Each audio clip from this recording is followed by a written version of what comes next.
నేను సినిమాలో డైలాగులు చెప్పడానికి కూడా ఇబ్బంది పడతాను. సింహం గడ్డం గీసుకుంది, మేము గడ్డం గీసుకోలేదు.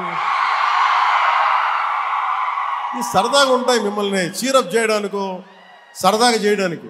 నిజంగా గడ్డం గీసుకుంటే దరిద్రంగా ఉంటుంది. చూడండి, ఆలోచించండి. స్నానం చేయకుండా మట్టి కొట్టుకుంటా అంటే ఇవన్నీ ఏంటంటే సినిమాల్లో చెప్పిన డైలాగులు. అవి ఎందుకు చెప్తున్నానంటే సందర్భానుసారంగా చెప్తున్నాను. ఖచ్చితంగా మీరు అద్భుతమైన పాలన చేసి కనుక ఉండుంటే మీరు 11 సీట్లకు వచ్చేవాళ్ళు కాదు. మీరు అంటే ఇది రెలవెంట్ కాబట్టి చెప్తున్నా. ఇది కక్ష తీర్చుకునే ప్రభుత్వం కాదు. ఇది తప్పులు చేస్తే శిక్షించే ప్రభుత్వం ఇది.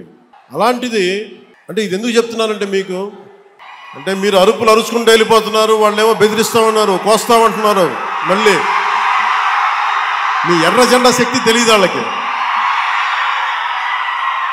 మీ గుండెల్లో ఉన్న ఆ వేడి రక్తం గురించి తెలియదు వాళ్ళకి.